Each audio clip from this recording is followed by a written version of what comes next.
Y bueno, empezaremos con la cuarta sección de la guía práctica. Ayer mi compañero Alfredo ya había empezado con los primeros dos temas, después sigue el tema de medidas de protección, que nada más recapitulando, como vimos pueden ser tanto dentro como fuera del procedimiento. Las que son dentro del procedimiento eran las medidas cautelares y de apremio. La siguiente sección es la de pruebas y diligencias, que a su vez se divide en 4 secciones, que son los lineamientos para la participación directa de niñas, niñas y adolescentes durante el juicio, los deberes probatorios por parte de la autoridad jurisdiccional, la valoración del material probatorio con perspectiva de infancia y estándares probatorios. Las primeras 2 secciones las daré yo y después continuaría mi compañera Kimberly. La idea de esta sección, pues bueno, es como se puede apreciar de estos 4 puntos, pues establecer cuáles son los parámetros para la participación directa de niños, niñas y adolescentes, los deberes específicos por parte de la autoridad jurisdiccional y algunas consideraciones aplicables a los estándares probatorios que se han hecho valer en casos de niñas, niños y adolescentes. Solo recordarles, esta sección la pueden contrastar con lo que viene en el protocolo a partir de la página 153. Empezaríamos entonces con la sección número 1, que es la de lineamientos para la participación directa. A ver, un segundo. Ahí está. Primero es importante mencionar que, como ya se había comentado también al principio de la capacitación sobre el derecho a la participación de las niñas y niños y adolescentes, ellos tienen el derecho de participar en todos los asuntos que les involucren, en general en cualquier dimensión institucional, pero por supuesto nos enfocaremos en esta capacitación a lo que tiene que ver en el ámbito jurisdiccional. Digamos, estos lineamientos para la participación directa surgen también por criterios específicos que ha desarrollado la Suprema Corte y que el personal jurisdiccional siempre tiene que tomarlos en cuenta a la hora de resolver estos casos. Y esto será de utilidad para distintos escenarios. Quisiéramos empezar nada más señalando uno en particular que tiene que ver con la distinción entre que se obtenga una opinión o un testimonio de un niño, niña, adolescente, ¿no? Y esto es importante solo para ejemplificar las diversas situaciones y las maneras en las cuales se puede obtener. Aquí la Corte ha señalado que el testimonio, que tiene que ver con que el niño, niña o adolescente narre de manera precisa alguna situación que haya vivido, escuchado o que haya sentido. Y por otra parte, la opinión que tiene que ver tal vez no con narrar una situación que le haya ocurrido de manera directa, pero sí que exprese lo que desea opinar respecto a una situación que puede impactar en el ejercicio de sus derechos, como veremos más adelante, y que tiene que ver con procesos de guardia o custodia, ¿no? Por ejemplo, a la hora de recabar un testimonio, lo que ha dicho la Corte es que lo que se requiere es que participen personas especialistas para obtener la declaración de este testimonio, ¿no? Y lo que se busca es evitar una revictimización, es decir, que simplemente se puede obtener este testimonio en una sola ocasión y evitar un actuar constante del niño o la niña en el proceso. Esto lo que entendemos es que la revictimización, como se decía, no tiene que ver con el impacto, digamos, inicial de la situación que genera que la niña, niño o adolescente participe en el proceso, sino que tiene que ver con la respuesta institucional. Las instituciones lo que tienen que adecuar es su interacción con el infante o adolescente para evitar precisamente este efecto revictimizante. Y por otro lado, en lo que tiene que ver con la opinión, que no tiene que ver necesariamente con un testimonio, sino que pueda el niño, niña o adolescente expresar su opinión sobre un asunto que le impacte, lo importante es que sea una especialista que facilite la comunicación entre la persona juzgadora y el niño, niña, adolescente. Este es simplemente un ejemplo de cómo se puede desarrollar esta situación de la participación directa, ¿no? Y que esta participación directa también, lo importante también es entender que atiende a una situación progresiva, porque muchas veces lo que se piensa es que tiene que ver con un criterio de edad, ¿no? A determinada edad el niño, niña o adolescente ya puede dar su opinión o brindar un testimonio, y esto no es así. No hay una relación directa entre la edad y a lo mejor el estado de madurez o desarrollo o la capacidad que tenga para poder expresar su opinión o testimonio en un momento en que sea fundamental para la etapa del proceso. Ahorita ya vamos a comenzar con los lineamientos específicos para esta participación directa e iniciaríamos con el de autonomía progresiva. La idea de este principio es que se tiene que garantizar justo lo que les había comentado un momento antes, que el niño o niña o adolescente puede participar brindando su opinión o testimonio y que la edad no sea un obstáculo para que se le impida ejercer este derecho. Y bueno, lo importante es que sea en estos casos y tenga que ver con temas en los que puedan aportar alguna cuestión que perciban de manera independiente o consciente, ¿no? La idea es que puedan contar con las herramientas y la adecuación por parte del comportamiento de las instituciones jurisdiccionales para que el niño, la niña o adolescente puedan expresar estas consideraciones que tienen que ver con cuestiones que pueden percibir propiamente. Y este derecho tiene que garantizarse aun cuando pareciera que no están preparadas o preparados para manifestarse. Es decir, esto, aunque por falta de madurez o por desconocimiento de la información o las ventajas o desventajas que puedan percibir a la hora de brindar su testimonio o opinión, esto no debe ser un obstáculo para que realmente puedan ejercer, digamos, este derecho a la participación, y esto atiende a este principio de autonomía progresiva. El segundo punto tiene que ver con la preparación para la entrevista. Esta preparación tiene que ver también con cómo las autoridades jurisdiccionales tienen que valorar la conveniencia de ordenar una evaluación psicológica del niño, niña o adolescente previo al desarrollo de la entrevista. Entrevista en la cual se va a desahogar la opinión y el testimonio. Y esto tiene una finalidad importante, que es, uno, conocer, digamos, cuál es la disposición o cuáles son las habilidades del niño, niña o adolescente para hablar en esta entrevista, y por otro lado también conocer su desarrollo cognitivo, emocional o social, ¿no? Esta información es importante para poder, digamos, que la persona juzgadora conozca este contexto, conozca bien la situación del niño, niña o adolescente, previo a que ya se realice el desahogo del testimonio o de la opinión.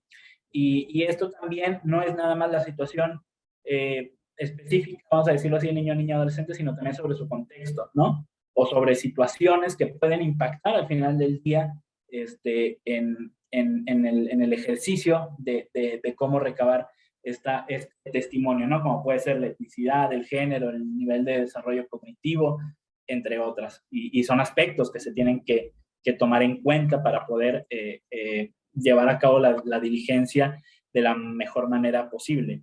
En esta entrevista previa, por así decirlo, el personal especialista en los derechos en cómo comunicarse con la niña o adolescente tiene que explicarle también las reglas básicas sobre cómo se va a realizar la entrevista en donde se obtendrá su opinión o testimonio. Y esto tiene que realizarse, uno, con un lenguaje adecuado para que pueda entender en qué consistirá la entrevista, pero también dejándole claro que esta participación al final es su derecho, ¿no? Y es voluntario que pueda ejercer esta participación, pero también dejando, digamos, un poco de claro por qué es importante que se recabe su opinión o testimonio. También, por supuesto, esta persona tiene que transmitirle la confianza y la seguridad de que va a poder ejercer esta declaración en un ambiente libre y seguro. Respecto a este punto, es importante lo de la voluntad, y era algo que también mi compañera Gema comentó en las primeras sesiones de esta capacitación, ¿no? Hay algo que ha dicho la Suprema Corte, que es que la participación dentro del procedimiento para un niño o niña adolescente es una opción y no una obligación. ¿Esto cómo se puede acreditar? Digamos, ¿cómo se puede saber realmente que la participación es voluntaria?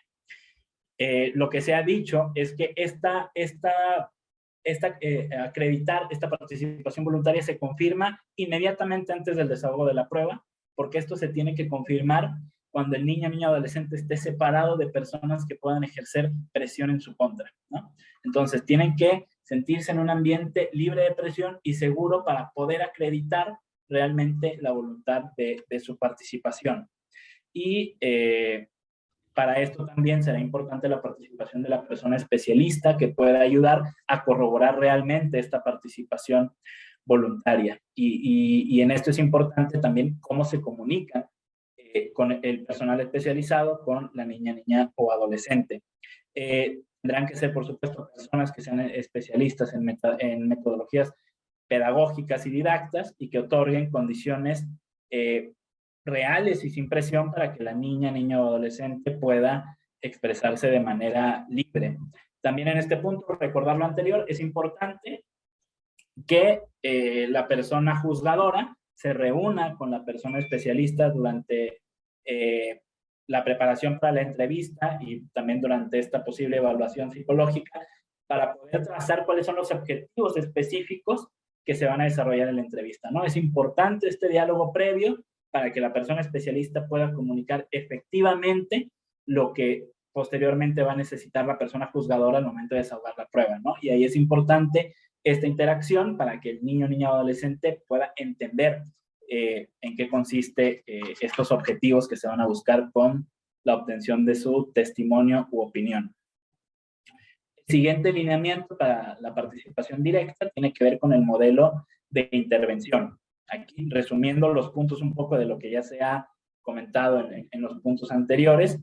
Uno, que la entrevista tiene que ser llevada a cabo por una persona especialista, ¿no? Que pueda auxiliar para obtener la declaración, el testimonio de la niña o adolescente y también que pueda facilitar la comunicación entre esta y la persona juzgadora.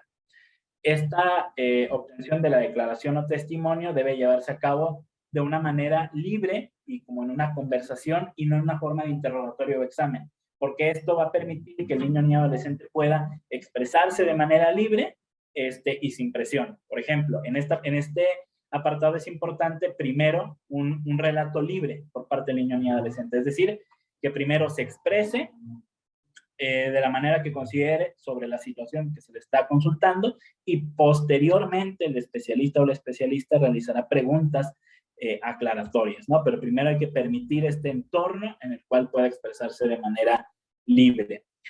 Las preguntas que realicen también tienen que ser adecuadas y no sugestivas. Esto quiere decir, tienen que ser lo más abiertas posibles para que la información que se obtenga atienda a los propios recuerdos o a las propias sensaciones del niño o la niña y no de preguntas sugestivas que al final puedan terminar guiando hacia dónde va su respuesta, lo cual sería una respuesta que no sería libre, ¿no?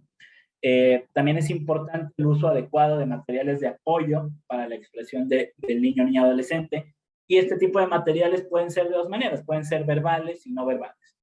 Y dentro de estos materiales no verbales, pues están muchos instrumentos lúdicos que pueden ayudar al niño o adolescente a expresarse, ¿no? Y que los tiene que facilitar la persona entrevistadora, que pueden ser como juegos, dibujos, el uso de pinturas, ciertas expresiones corporales, es decir, aquel material que pueda asegurar o lograr que el niño o adolescente se pueda expresar de la manera más libre posible y que se pueda obtener la información necesaria para el personal jurisdiccional. Y finalmente, este tipo de diligencias tienen que tomar el menor tiempo posible y en un horario adecuado para las niñas, niños y adolescentes, y siempre respetando también que en estas declaraciones se les dé el tiempo suficiente para que se puedan expresar libremente y sin presiones. Respecto a las condiciones del lugar, digamos, el punto más importante es que este lugar no sea un ambiente hostil.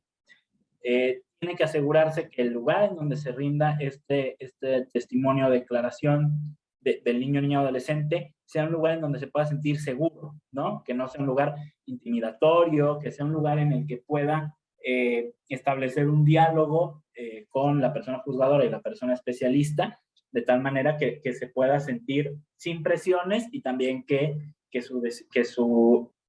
lo que está diciendo está siendo debidamente atendido, ¿no? Por ejemplo, nada más un ejemplo, el artículo 83 de la Ley General de los Derechos de Niñas y Adolescentes establece justo eso, que las autoridades jurisdiccionales o administrativas, en procedimientos jurisdiccionales o administrativos, en general cualquier autoridad tiene que garantizar que existan espacios lúdicos para poder llevar a cabo este tipo de diligencias. Ahora, en este tipo de entrevistas, o en este tipo de diligencias, ¿quiénes pueden participar? Idealmente debería ser nada más la persona juzgadora con la persona especialista en niño, niña, adolescente. Sin embargo, la Corte ha determinado que pueden participar otras personas, ¿no? Por un lado, la persona especialista, pero también puede participar el caso de su representante, siempre y cuando no esté en un conflicto de intereses, ¿no? Si su participación tiene un conflicto de intereses, pues no puede generar pues un ambiente libre para el niño o niña adolescente. Y también en otro caso, si el niño, niña o adolescente solicita que una persona de confianza pueda participar, también lo puede hacer, como otro integrante de su familia, la persona cuidadora, una persona trabajadora social, un profesor o profesora, etc. Siempre tiene que ser la persona que estime que la niña, niño o adolescente quiere estar en esta sesión y siempre atendiendo a su interés superior. En el registro de la diligencia, lo importante es que sea se realice en un solo momento. Vaya, o sea, que se pueda obtener toda la información necesaria en un solo momento para no generar procesos de revictimización para el niño, niña o adolescente. Y, por ejemplo, aquí sería importante la utilización de medios tecnológicos. Por ejemplo, mi compañera Gemma en los días anteriores hablaba de las cámaras GESEL, ¿no? Y de estos, y también tiene que ver con lo del entorno no hostil que comentábamos hace rato, ¿no? En este tipo de entornos, lo importante es que se pueda obtener toda la información de una sola vez y que se evite con posterioridad que el niño o niña adolescente tenga que seguir participando en otras audiencias o en otras diligencias, ¿no? Entonces, lo importante es que este tipo de instrumentos permite que suceda en una sola ocasión. Y siempre tratando de asegurar que estén ocultos o que se le explique al niño o niña adolescente por qué es importante que, por ejemplo, se grabe, ¿no? Esto tiene que ver con la importancia de que se siente en un ambiente seguro y no hostil, ¿no? Entonces tiene que hacerlo de manera libre y bueno, la ventaja de esto, lo que se busca es lo que ya se comentó, evitar experiencias revictimizantes para las niñas, niños y adolescentes. Estos serían los lineamientos que ha establecido la Corte y que se encuentran en el protocolo respecto de la participación directa. El siguiente punto dentro del apartado de pruebas y diligencias son los deberes probatorios de las personas juzgadoras. Y esto tiene que ver con tres aspectos, que puede ser la prueba anticipada, el recabar pruebas de oficio y el juzgar con base en evidencia. Ahorita vamos a ver de qué se trata cada una, ¿no? El deber de recabar prueba de oficio se ha considerado también que tiene que ver con, perdón, me quedé en prueba anticipada, disculpen. La idea es, ¿por qué se busca una prueba anticipada? Porque en muchas ocasiones el proceso del tiempo lo que puede generar es que se pierda la información por parte del niño, niña, adolescente, ¿no? Siempre se tendrá que atender a su interés superior, pero en estos momentos lo importante es la preservación de su dicho, porque este paso del tiempo puede afectar la información que se pueda obtener y esto a la larga pues va a afectar en el desahogo de la prueba y va a afectar en el resto del procedimiento. Entonces, mientras más rápido se pueda obtener, pues será importante. Perdón, es que estaba en este slide, disculpen. Y lo siguiente es evitar la revictimización. Entonces, de nuevo, mientras menos tiempo pase para que se pueda obtener esta prueba anticipada, pues se podrá tener la mejor información y también se evitará que el niño o niña adolescente tenga que seguir participando en otras diligencias, en otras entrevistas que puedan tener este efecto revictimizante en el niño o la niña. Después sigue el deber de la autoridad jurisdiccional de recabar pruebas de oficio y supone que puedan obtener todas las pruebas que sean necesarias para obtener, digamos, la mayor protección para el niño o niña adolescente. Por ejemplo, la Suprema Corte ha considerado que esta facultad, bueno, esta obligación de recabar estas pruebas de oficio forma parte de la obligación de la suplencia de la queja en casos donde se involucran los derechos de niñas, niños y adolescentes, que fue un tema que ya se tocó en la primera sección de este apartado de guía práctica. Y el último punto, que tiene que ver con los deberes probatorios de las personas juzgadoras, es la obligación de juzgar con base en evidencia.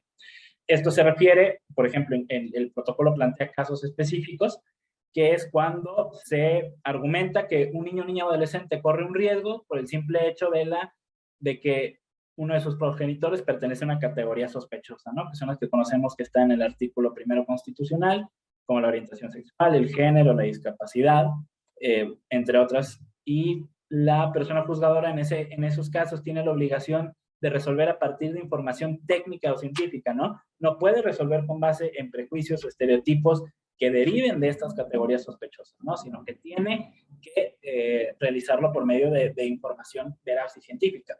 En el protocolo se plantea un ejemplo muy conocido, que es el caso de la Corte Interamericana, del caso Atala Rifo contra Chile, ¿no? Y aquí, en este caso, la señora Atala Rifo pierde la custodia de sus hijas porque, entre otras consideraciones, el Poder Judicial chileno decía que su orientación sexual, ella había terminado una relación con su anterior esposo y había iniciado una nueva vida en pareja con una mujer, es decir, estaba en una relación entre dos mujeres, y por eso una de las consideraciones que en su momento el Poder Judicial chileno tomó en consideración, diciendo que esta nueva vida de la señora Atala Rifo afectaba el interés superior de sus dos hijas. Entonces, esto evidentemente era una decisión que se basó en un estereotipo basado en la orientación sexual, y la Corte Interamericana condenó al Estado chileno por esta situación. Entonces, para recapitular, ¿qué significa este deber de la autoridad jurisdiccional de juzgar con base en evidencia? Implica, uno, revisar si las decisiones estuvieron basadas en una categoría sospechosa, atribuible a una de los progenitores del niño, niña o adolescente, y si esta diferencia constituye un trato discriminatorio.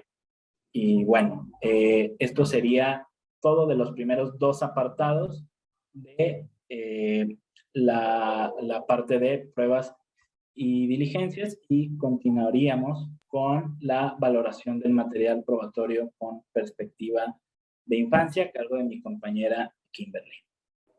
Muchas gracias, Rey. Denme un segundo. Voy a aprovechar que vamos muy bien de tiempo para contestar algunas preguntas que nos han hecho en el chat, en la sección de preguntas y respuestas. No voy a contestar todas porque son bastantes, pero sí me interesa contestar algunas. Acá Isabel pregunta o comenta que en la práctica del derecho familiar la edad sí tiene que ver, ya que a muy corta edad la infancia está en proceso de adquisición del lenguaje y aunque habla, no siempre se comunica. Además, la edad también infiere en el desarrollo de la adquisición y conocimiento de sus emociones. Eso es completamente cierto, Isabel. Justamente el primer día de la capacitación entramos a esa parte de cómo es el desarrollo infantil, de cómo son las etapas de desarrollo infantil, cómo van evolucionando las facultades de niñas, niños y adolescentes, y a partir de esto, cómo se tiene que ir adaptando la justicia o adecuando la justicia de conformidad con la evolución de las facultades, la madurez y el contexto específico de la infancia. Esto no quiere decir que porque veamos que el niño puede emitir algunas palabras o todavía no tiene el lenguaje verbal simplificado o claro para las personas adultas, no quiere decir que no le vamos a tomar su opinión, sino que vamos a utilizar otras herramientas.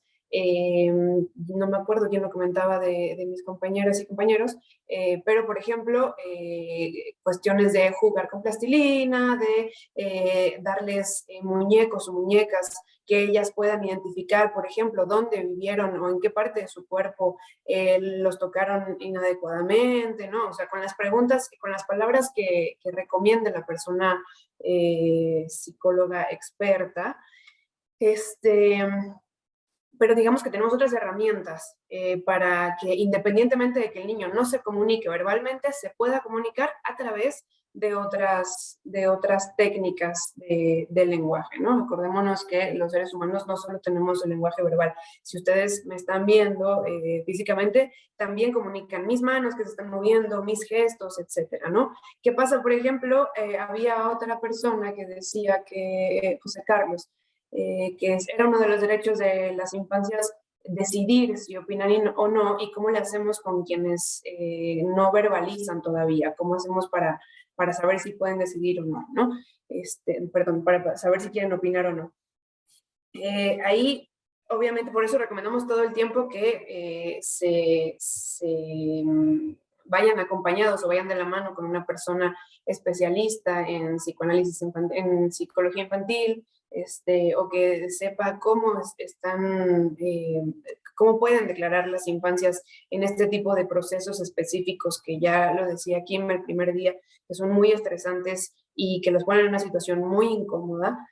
Pero vamos a poner un ejemplo como muy evidente, ¿no? O sea, si yo estoy preguntándole a una infancia o estoy dándole a jugar con muñecos a una infancia que todavía no se comunica, si la infancia está llorando y está gritando y no se concentra y no hay forma de ver si quiere o no quiere jugar con los muñecos, con la plastilina, con lo que sea, pues ahí vamos a notar su incomodidad en la opinión o en la participación. Esto se los digo porque es importante que al momento de recabar sobre todo los testimonios en casos de infancias, no solo se piense que no quieren participar o que no van a participar, porque muchas veces no lo hacen por miedo a estar en una situación incómoda. Entonces, ¿qué tenemos que hacer nosotras de este lado como personas usadoras o como la parte que está acá en la autoridad? Tenemos que poner todas las condiciones para que esa niña o niño, vamos a dejarlo ahí, se sienta con la comodidad y con la confianza de rendir su opinión o rendir su testimonio en el juicio concreto, ¿no? Entonces, esa es la parte en la que hay que prestar atención, sobre todo en la etapa de la primera infancia, cómo lo maneja la Corte, la Comisión Interamericana y el Comité de Derechos del Niño.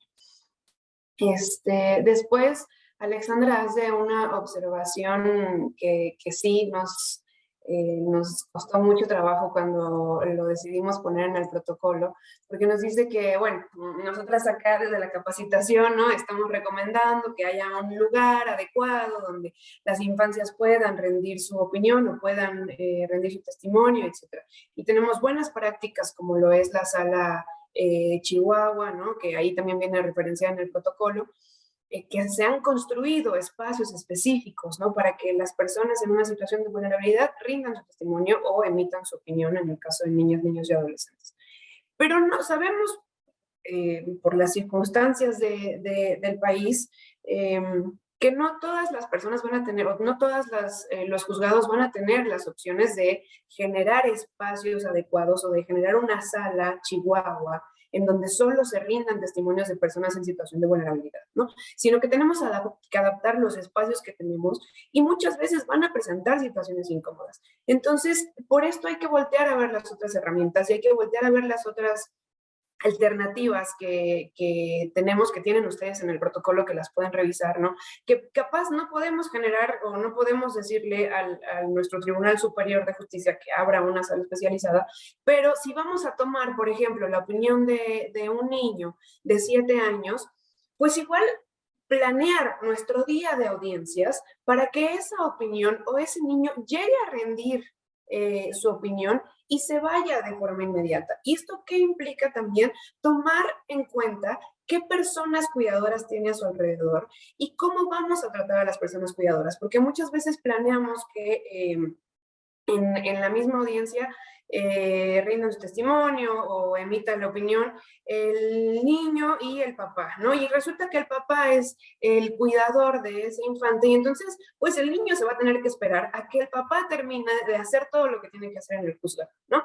Entonces, estas cosas que podemos ir adecuando dentro de las posibilidades físicas que tenemos en nuestros juzgados nacionales, es lo que tenemos que ir tomando en cuenta. Ok, no tengo una sala especializada, pero bueno, entonces voy a mover mis audiencias de forma que yo pueda citar al niño a las, no sé, 9 de la mañana, ahí estoy pensando también que habría problemas porque le estamos afectando en su ida a la escuela, por ejemplo, ¿no? Pero voy a citar al niño a las 12 del día, entonces en ese horario, en cuanto me avisen o tener a una persona designada en el juzgado para que ese día reciba al niño desde que entra al juzgado, me avisen que ya llegó, pueda yo, tenga la oportunidad de parar mis actividades en ese momento, dedicarme a recabar la opinión de ese niño.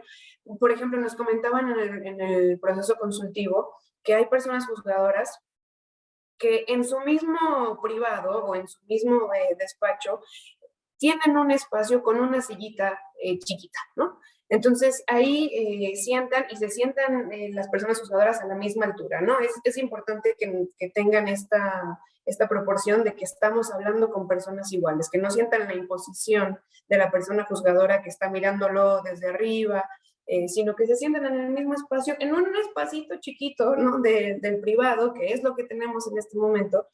Y aquí el niño se puede sentir en la confianza de rendir su opinión. Entonces, usar todo lo que esté en nuestras manos. Sí es importante que lean el protocolo, que vean otros documentos que están citados en el protocolo, como los documentos que emitió la Sala Chihuahua, donde están muy especificados y tienen ejemplos muy claros de qué podríamos cambiar, ¿no? Y de qué tendríamos que tener en cuenta, ¿no? Y capaz no tenemos el personal suficiente para tener un acompañamiento psicológico en todos los casos, ¿no? Y no podemos estarle preguntando a una persona especialista en todos los casos que sabemos ustedes que están saturadas de casos, cómo están las preguntas y tal. Pero, ¿qué pasa? O sea, ¿qué capacidad tiene el ser humano en esto?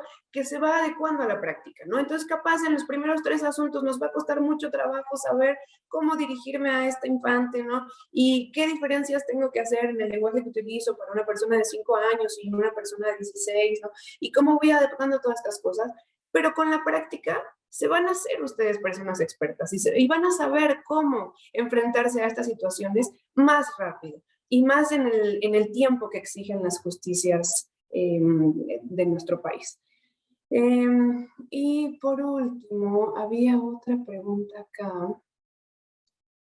Un par más. Les robo 2 minutitos.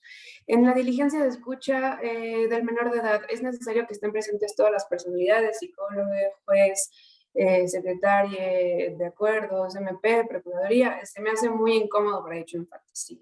Por ejemplo, en Sala Chihuahua lo que hacen es tener circuito cerrado de televisión o la cámara Gesell, ¿no? Donde está la persona, niña, niño, adolescente, con una persona especialista que le toma la opinión y todas las demás partes están presentes pero fuera de la sala.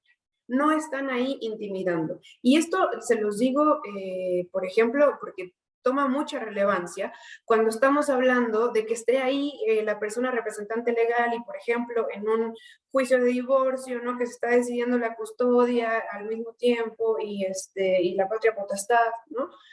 Si tengo aquí a mi mamá encima de mí, que me está viendo con una cara horrible, ¿no? Pero yo quiero en realidad decir que pues, me siento más cómodo viviendo con mi papá, no lo voy a hacer, porque tengo la presión de mi mamá encima, ¿no? Por más que la mamá sea una persona que no ejerce ningún tipo de violencia, como justamente hay una evolución de facultades, yo tengo una imposición de autoridad de parte de mi mamá y que va a ser que capaz no me exprese con la libertad que me podía expresar si no está mi mamá ahí, ¿no? Entonces, en la medida de las posibilidades, hablar las preguntas que se les van a hacer con todas las personas involucradas, con todas las partes involucradas, antes hablarla con la persona psicóloga que le va a hacer las preguntas o le va a tomar la opinión al infante y que solo estén esas 2 personas, ¿ok? Ahí, eso es lo que les podría decir de esa pregunta, es tomar en cuenta eso. Y luego, creo que ya eran todas, ya llegaron muchísimas más, pero déjenme leerlas con calma y si quieres, síguele, Kim, y vamos sacando preguntas poco a poco. Bien, claro que sí. Pues muchas gracias a todas las personas que están participando a través de este icono de preguntas y respuestas y también en el chat, por ahí veo que entran preguntas. Gracias, sin lugar a dudas es un tema, así como muchos otros que dan a platicar, a conversar, ahí a dilucidar temas ya en la práctica. Entonces, bueno, les animamos a que sigan, todavía nos queda un poquito más de una hora para proseguir en la materia que estamos en esta hora observando de la infancia y de la adolescencia. Y bueno, mi compañero Reynaldo ya habló un poquito sobre estas pruebas y diligencias, pero yo voy a tomar el último punto, que es valoración del material probatorio con perspectiva de la infancia. Una vez que se han recabado y atendido todos los elementos del juicio durante el proceso, entonces ya las personas juzgadoras están ahora sí en posibilidad de realizar una valoración de los medios de prueba.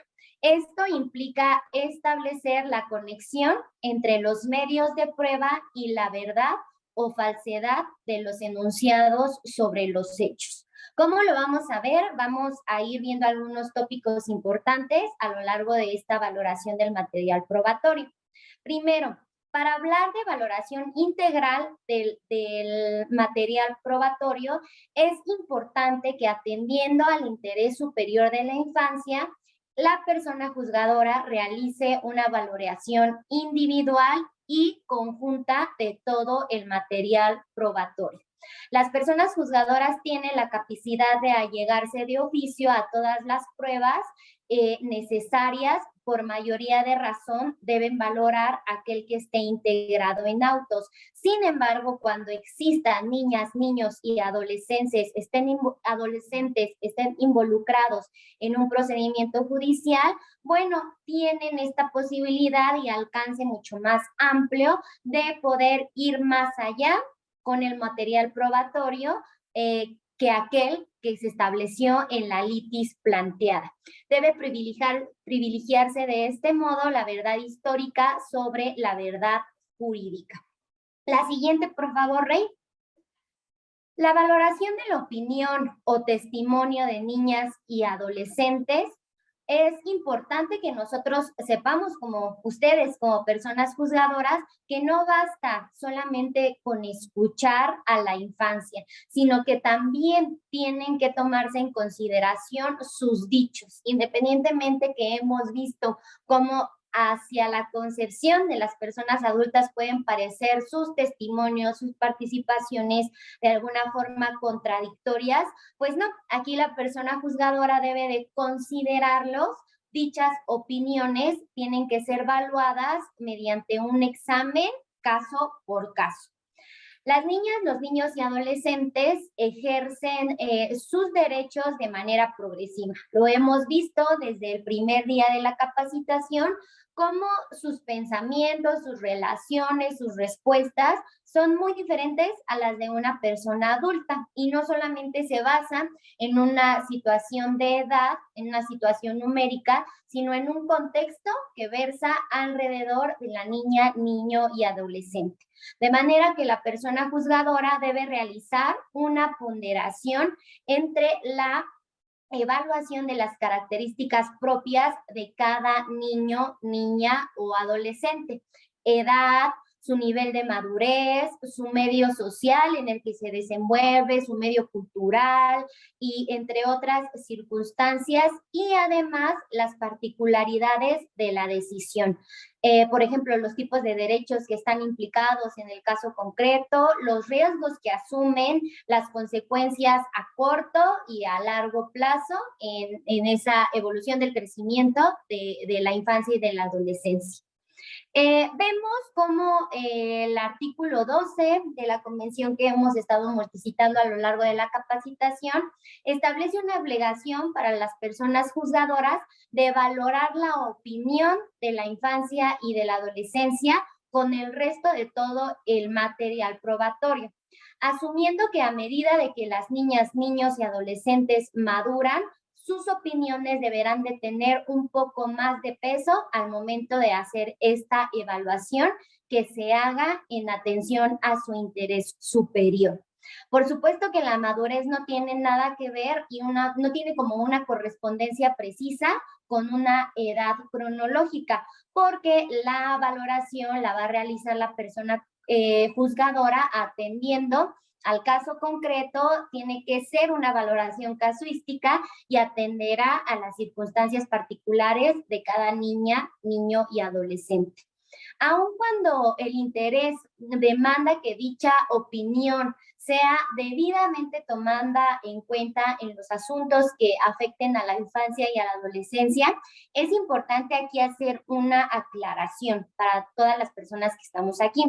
Eso no significa que deba acatarse así completamente todo lo expresado por la infancia y por la adolescencia en los procesos jurisdiccionales, o que deba cumplirse en un sentido estricto el sentido de la voluntad que manifiestan las niñas, niños y adolescentes. Más bien implica que su opinión esté involucrada y va a ser un elemento relevante que va a tener que considerar la persona juzgadora para tomar su decisión. Por ejemplo, ustedes van a ver a lo largo del protocolo, les invitamos que lo lean independientemente de esta capacitación que estamos desarrollando y que son de 3 días, pero a lo largo del protocolo ustedes van a encontrar muchos ejemplos en donde van a poder encontrar vertido esta teoría, pero ya ejecutado en un caso particular. Por ejemplo, tomando la valoración de la opinión o testimonio de niñas, niños y adolescentes, encontramos un amparo directo en revisión, es el 553/2014, en donde la abuela y el abuelo maternos de una niña demandaron la pérdida de la patria potestad al considerar que el padre del infante incurrió en abandono. Si bien es cierto, en el caso concreto no se pudo comprobar el abandono que se hizo a la niña, pues se había quedado al cuidado de la familia materna por una situación excepcional, se precisó que la acreditación del abandono no podía modificarse a partir de la opinión de la niña, porque esto supondría que aceptar el abandono es una situación que pudiera actualizarse bajo razones concretas de opiniones de las personas involucradas y no en virtud de los hechos en caso. De modo que en esta resolución se dijo que la opinión de la niña en este caso no era fundamental para hacer evidente que el abandono era una causa de la pérdida de la patria potestad o que no había sido un abandono por desinterés del padre.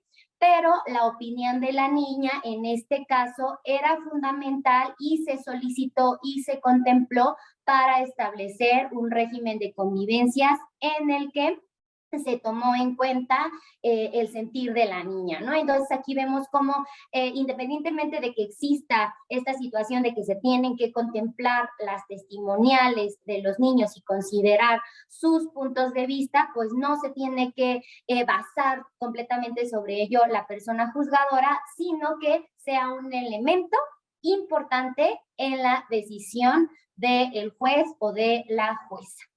La siguiente, Rey. No podemos así en primera instancia desestimar el testimonio de las infancias o de las adolescencias por aparentes contradicciones, inconsistencias o incongruencias derivadas de un uso estricto del lenguaje, ¿no? Que las personas, pues, estamos viendo que por ahí no tiene un hilo conductor correcto y que por eso se desechen.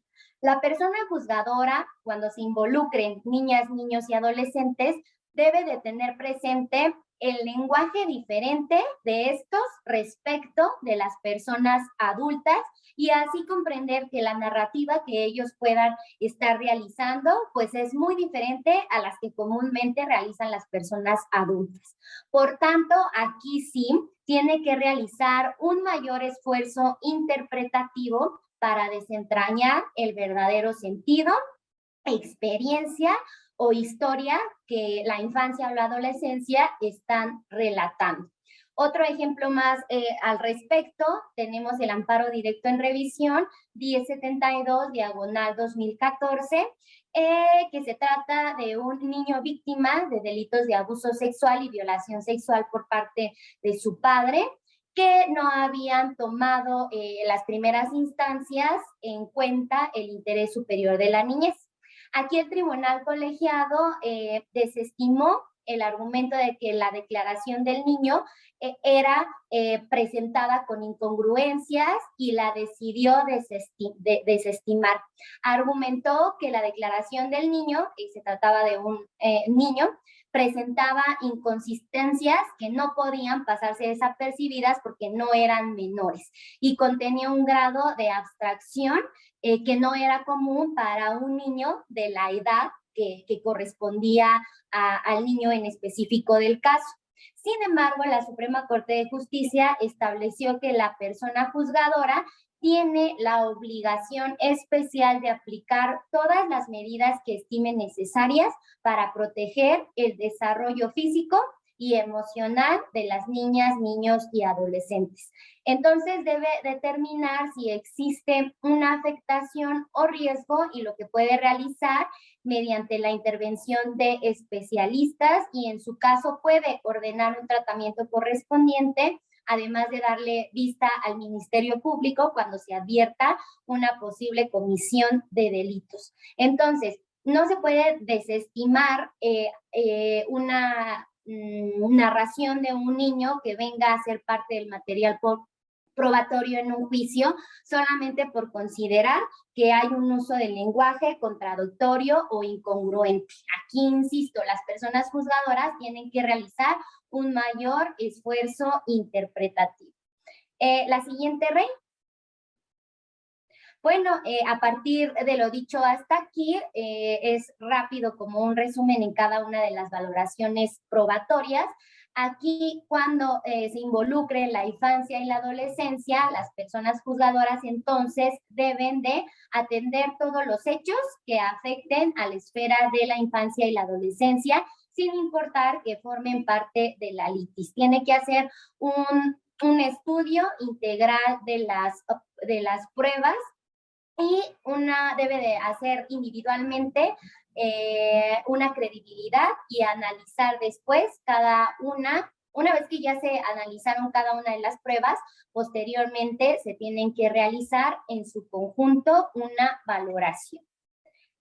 La siguiente.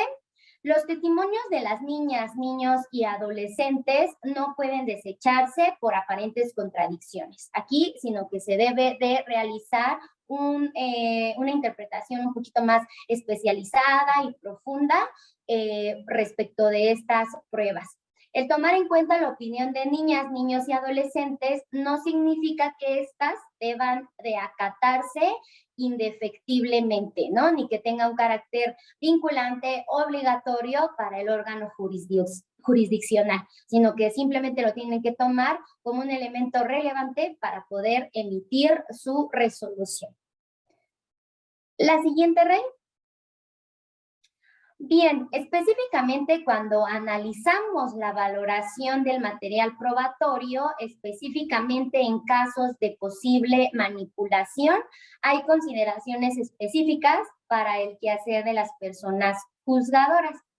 Existe la posibilidad de que una opinión de la infancia y de la adolescencia pueda estar manipulada o alienada, lo que obliga a la persona juzgadora a ser más cuidadosa al momento de valorar tanto la opinión que emita el infante o el adolescente como el resto del material probatorio. Recuerden esa valoración integral y conjunta que deben de realizar.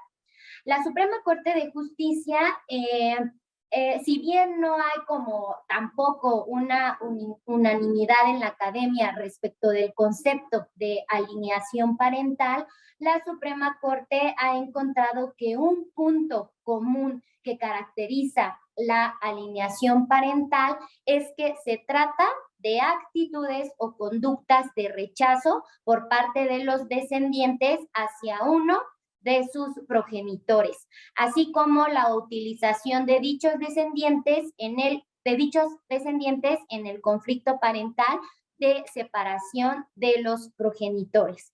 En este sentido, el hecho de analizar la opinión de las niñas, niños y adolescentes que está siendo manipulada o que está siendo alienada, no quiere decir que esa injerencia que están recibiendo la infancia y la adolescencia de manera externa transforme completamente su conciencia, porque atender a esta afirmación implicaría negar la autonomía progresiva que va teniendo la infancia en su desarrollo natural. Además, el decir también esta circunstancia vendría a decir que esta injerencia externa no pueden producir entonces los niños, las niñas y adolescentes un criterio propio en esa atención de la madurez que cada una de las personas de la infancia y la adolescencia pues puede llegar a desarrollar. Solo hay casos en los que la intervención o injerencia externa puede llegar a influir en la mente de una niña, niño y adolescente respecto de su percepción de la realidad. Y esto no implica por sí mismo que la adolescencia o la infancia involucrada pues no tenga, a pesar de que llegan esos argumentos en contra de un progenitor, pues que no pueda llegar a realizarse o a formarse un juicio propio de lo que ella o él están viviendo. Al respecto, la Suprema Corte ha determinado que la forma idónea para poder asegurarse las personas juzgadoras de que la opinión de las niñas, niños y adolescentes obedece a un juicio propio y que no están siendo manipulados por algunos de sus progenitores, es mediante una prueba pericial en psicología. Ustedes tal vez ya han emitido algunas, han solicitado que se realicen algunas y en este aspecto ustedes comprenderán más en la práctica, ¿verdad? Pero la siguiente, Rey, en lo que nosotros podemos decir ya mencionando esta situación de la alineación parental y lo que las personas juzgadoras deben de atender, pues podemos hasta aquí resumir que el hecho de que se perciba que la opinión de las niñas, niños y adolescentes puede llegar a estar influenciado por una injerencia externa, no implica de facto que deba de descartarse o no tomarse en cuenta, ¿no? Sino que deben las personas juzgadoras allegarse a mayores elementos probatorios. Para poder establecer si existe o no una condición de manipulación, las opiniones deben de ser valoradas de conformidad con la edad, con la madurez y circunstancias que rodean el caso en específico. Siempre debe de tomarse en cuenta que los niños, las niñas y los adolescentes son seres con autonomía progresiva, capaces de formarse un criterio propio, ¿no? Y si bien vendrán todas estas circunstancias, en ese desarrollo progresivo, ellos van a poder tener ese juicio emanado de ellos mismos. La siguiente, Rey. Bien, la valoración excepcional en casos de revictimización de niñas, niños y adolescentes. Si estamos viendo que existen posibilidades de que una persona juzgadora encuentre o pueda percibir que la infancia y la adolescencia están siendo manipulados para poder verter sus opiniones, sus argumentos, sus testimonios en un procedimiento judicial, bueno, también pueden estar en situaciones en las que no se hayan cumplido algunos estándares como el respeto a la dignidad, el interés superior y evitar la revictimización de las niñas, niños y adolescentes.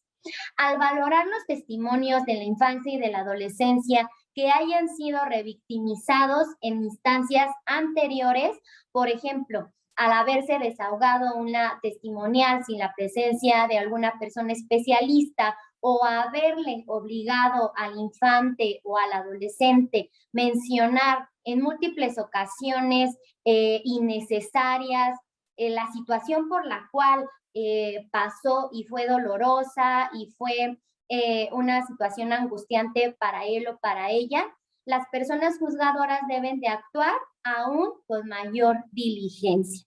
Aquí lo más recomendable resulta no requerir otro testimonio de la niña, niño y adolescente, porque ya se vino revictimizando a la víctima, solicitando una y otra vez que me digan qué te hicieron, qué te pasó, cómo te sentiste, y además preguntarle cómo se sentía la persona agresora al momento de la acción. Entonces, lo que las personas juzgadoras pueden llegar al saber que existe una revictimización de las niñas, niños y adolescentes es, ya no requiero otro testimonio, pero sí deben de tener en cuenta aquellos que ya se pronunciaron, ¿no? Con anterioridad y usar ellos para poder valorarlo.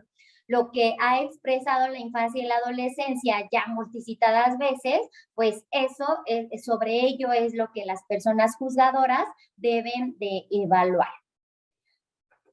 Cuando se evalúa la credibilidad de una declaración, es necesario que se haga un esfuerzo por entender las razones que pueden explicar la inconsistencia de la niña, niño y adolescente y no asumir simplemente que esas inconsistencias son necesariamente un indicador de la falta de credibilidad del testimonio. Aquí, por ejemplo, en casos de abuso sexual, la Suprema Corte de Justicia se ha inclinado por realizar una evaluación mediante la psicología del testimonio. Pues en ella, esta psicología del testimonio se realiza a partir del contenido de la declaración y se utilizan criterios que permiten diferenciar los relatos verdaderos de los falsos. Esta prueba se ha considerado oportuna en aquellos casos en que hubo varias intervenciones, varios cuestionamientos a lo largo del procedimiento.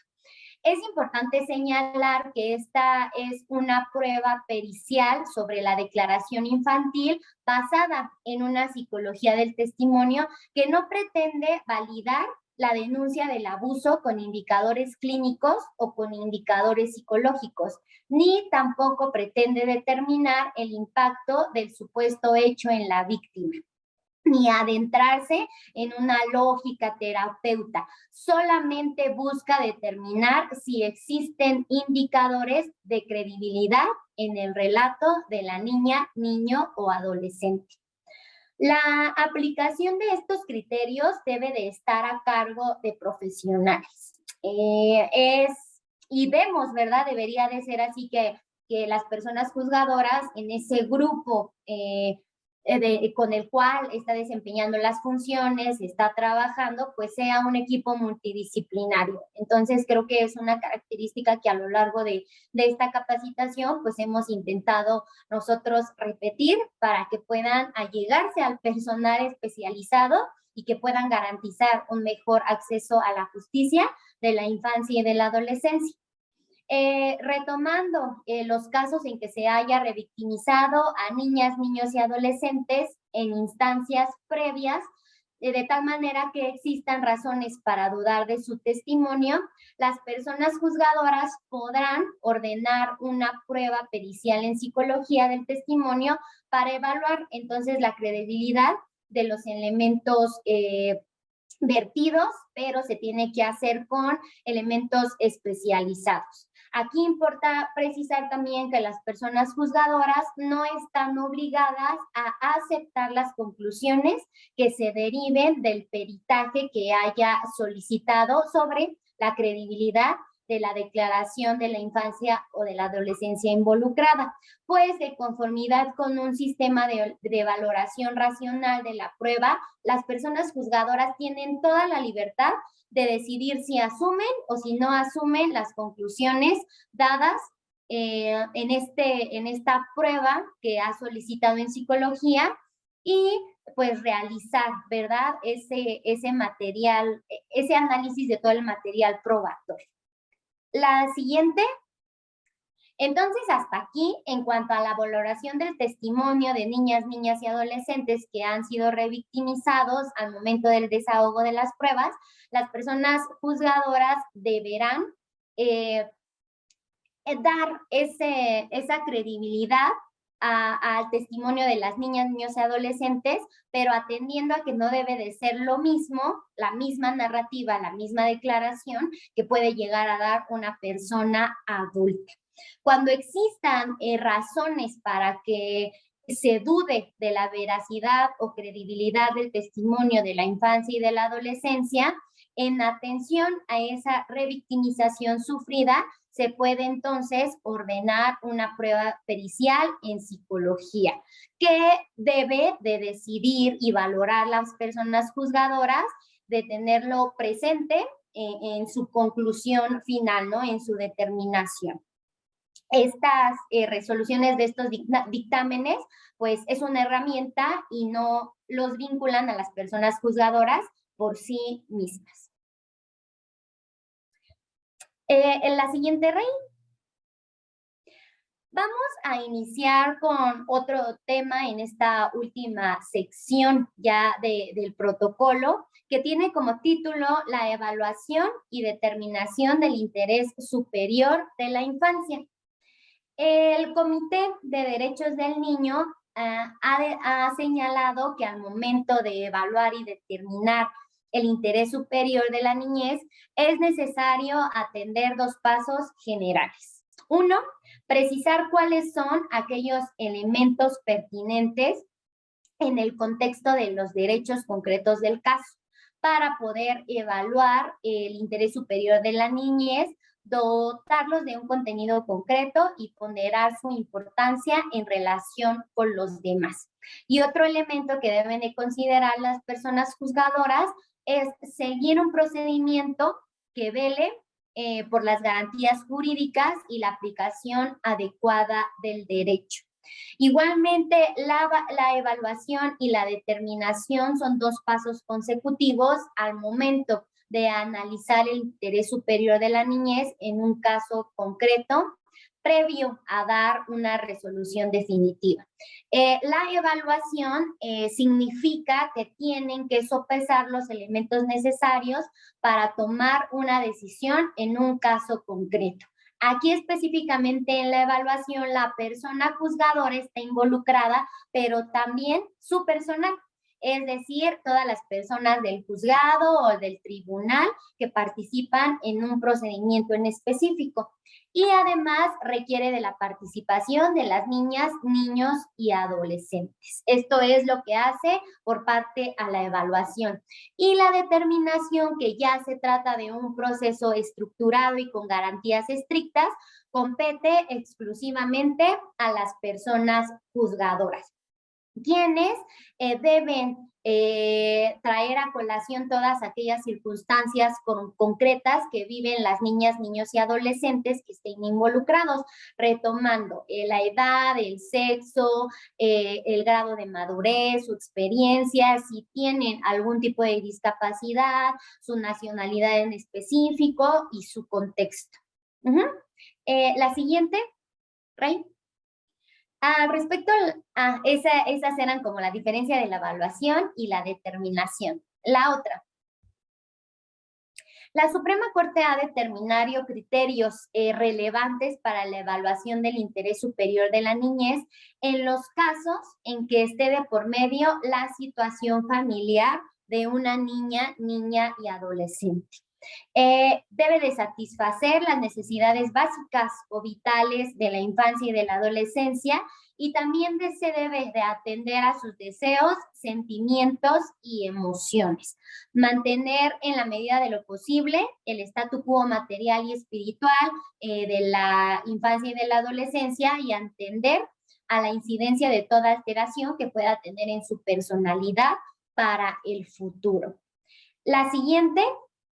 Tomando en cuenta estos criterios relevantes que ha emitido la Suprema Corte, para hablar de un principio de mantenimiento de las relaciones familiares, hay casos en los que no basta solamente con demostrar que la decisión resulta la más beneficiosa para la niña, niño o adolescente, sino que debe probarse que la determinación contraria generaría un daño para la infancia o a la adolescencia. Esto ocurre en los casos que implica la terminación o el no reconocimiento de la afiliación de niñas, niños y adolescentes con quienes tienen un vínculo biológico.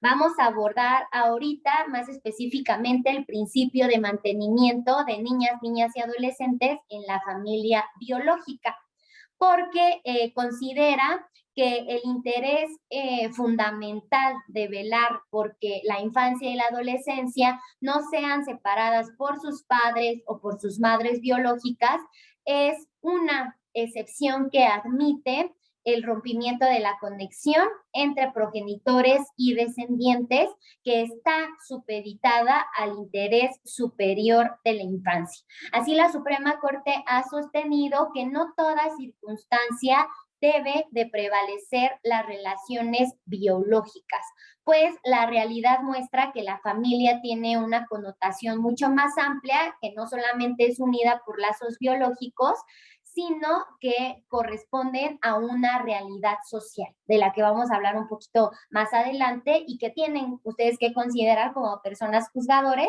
al hacer una excepción a este mantenimiento de las relaciones familiares.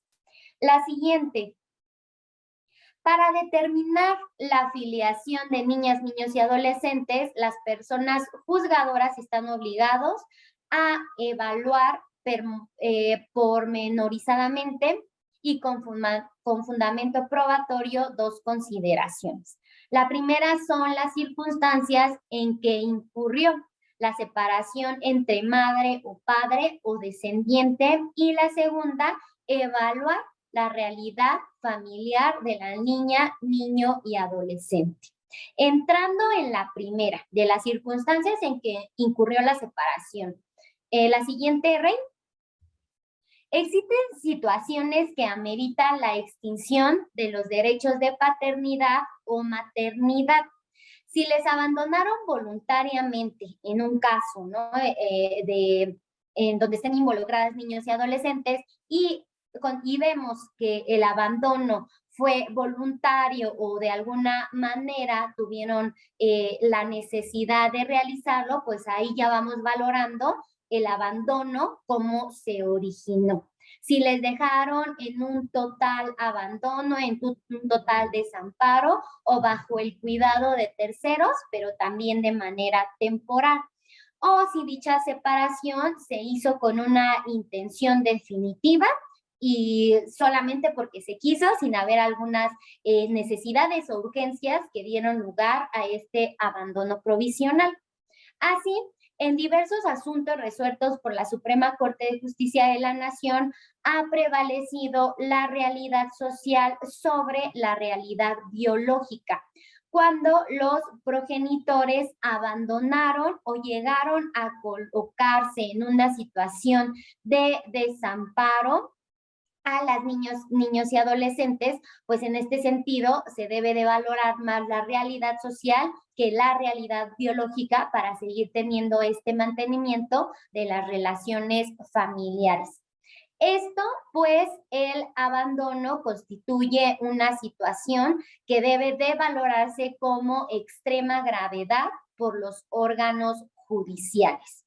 Obviamente viendo estas, ¿no? Particularidades que, bueno, fue con toda la intención, fue completa, no se buscó algún familiar con quien dejarlo, sino solamente se dejó abandonado o abandonada a la niña o al niño. A partir de estos elementos, cuando el abandono se realiza al momento mismo del nacimiento, pues la persona juzgadora debe de ahí ver la evidencia del desinterés por parte de las personas progenitoras respecto de su descendencia.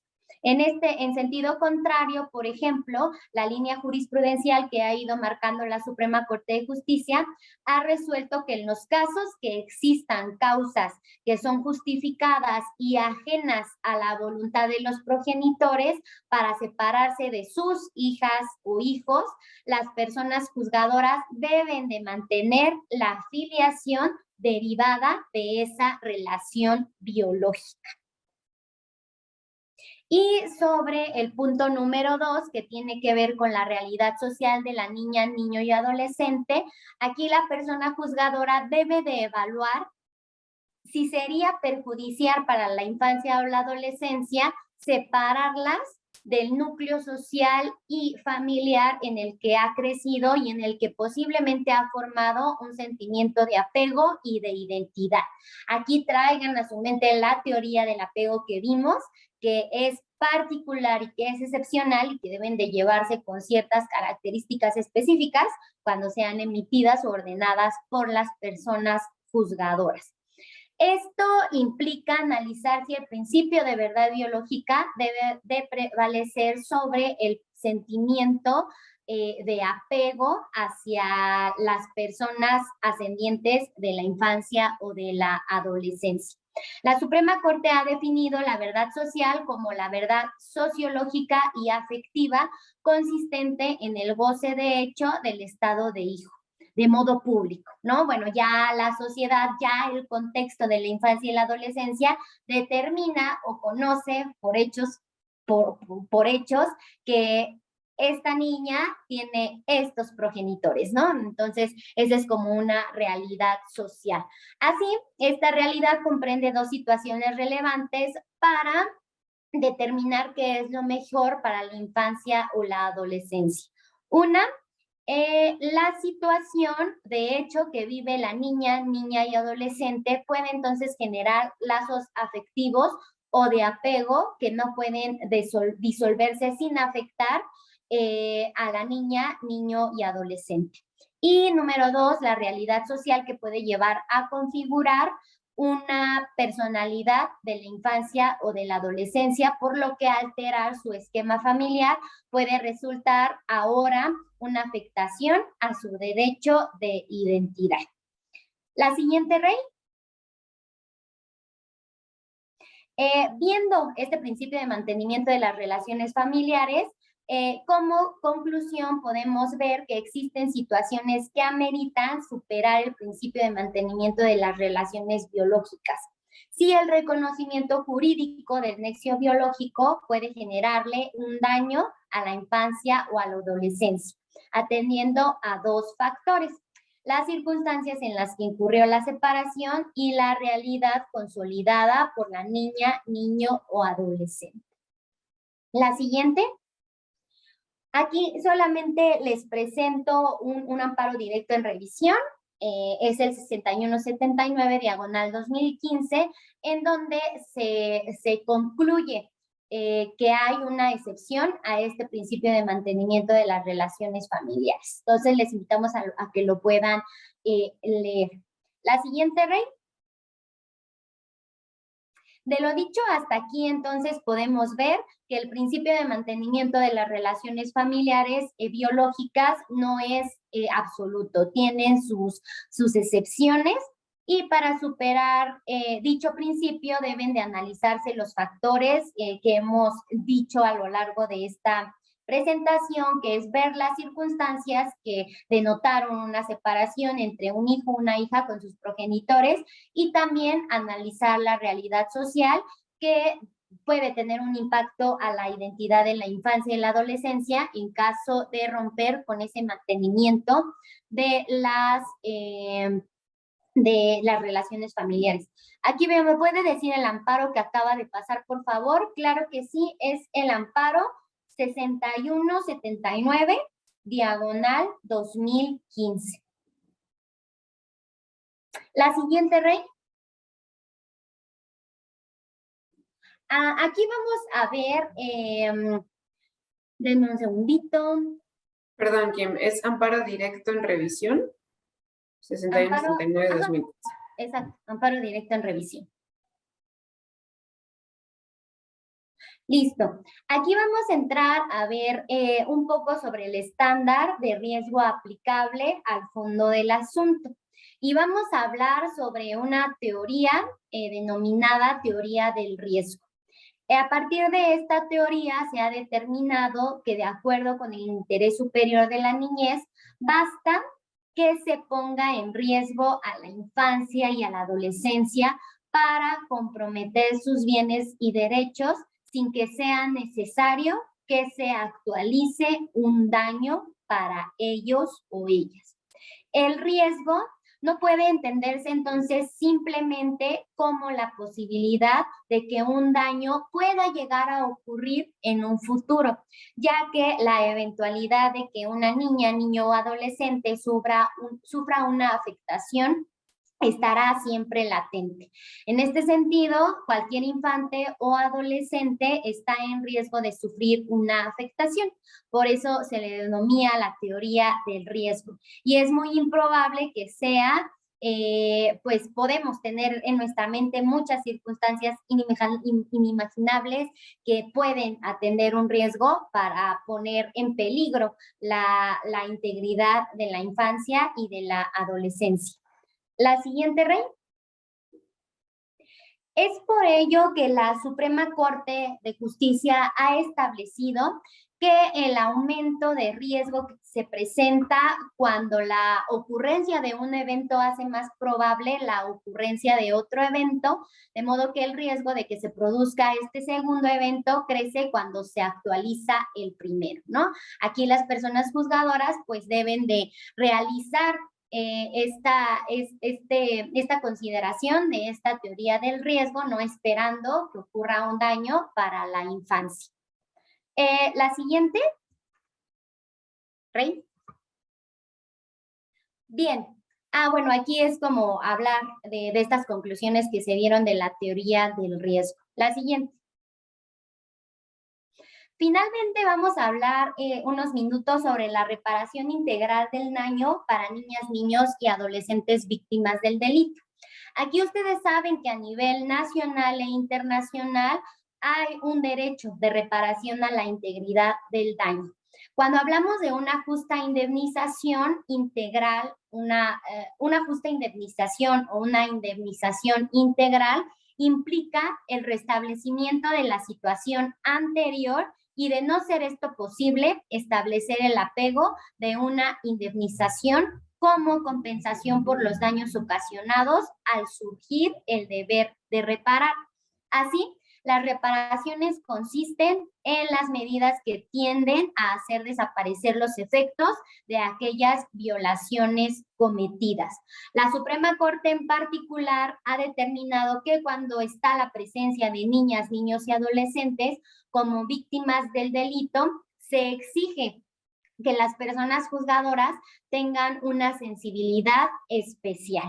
En atención a ello, los rubros o los parámetros que orientan la cuantificación del daño no deben solamente leerse como serie de requisitos que el material probatorio deba colmar de forma exhaustiva o precisa, sino siempre velar y atendiendo y aplicando el interés superior de la niñez, también viendo y atendiendo al futuro, ¿no? Que está, pues, por desarrollar la infancia y la adolescencia. La siguiente, Rey. Existe una obligación reforzada con respecto a la infancia que implica realizar una actuación oficiosa por parte de las personas juzgadoras para poder dictar todas las diligencias necesarias para la determinación de la cuantificación del daño, ¿no? Así como para realizar su reparación. La siguiente. Entonces, para la cuantificación del daño en casos que involucren a la infancia y la adolescencia, los órganos jurisdiccionales deberán considerar algunos aspectos. Esto lo ha sostenido la Suprema Corte para que los órganos jurisdiccionales atiendan.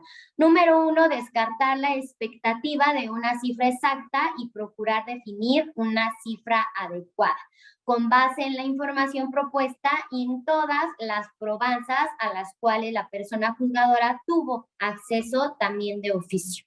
Número 2, precisar los alcances de las pruebas presentadas y, en su caso, justificar por qué no son suficientes.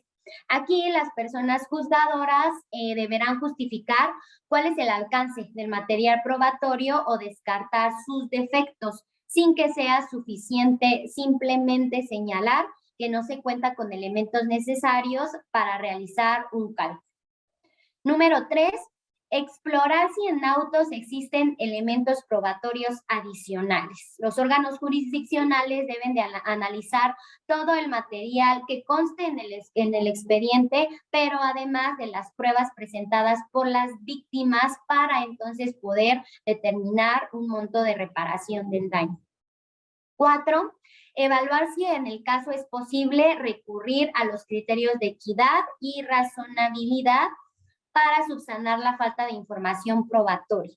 Aquí la remisión de este principio se justifica ante la imposibilidad de acreditar ciertos hechos o montos específicos, como lo mencionábamos hace un ratito.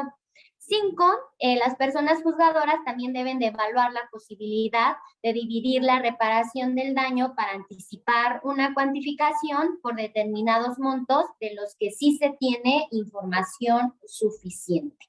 Número 6, se debe de evaluar si procede o no alguna forma de reparación que no requiera un desembolso económico, ¿no? Como disculpas públicas, como publicación de sentencias o algunas consideraciones que no tengan en sí mismo un carácter económico. Y finalmente, la última, garantizar que se respete el derecho de audiencia de la persona imputada a lo largo del proceso penal, ¿no? No por el simple hecho de que existan niñas, niños y adolescentes, pues vamos a tener a la otra parte descuidada, sino atendiendo siempre también este principio de igualdad de las partes en todo proceso judicial.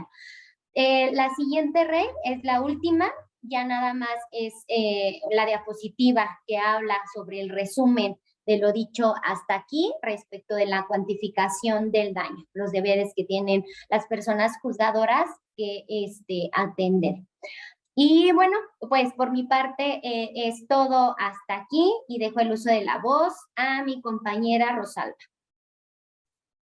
Gracias, Kim. Muy bien.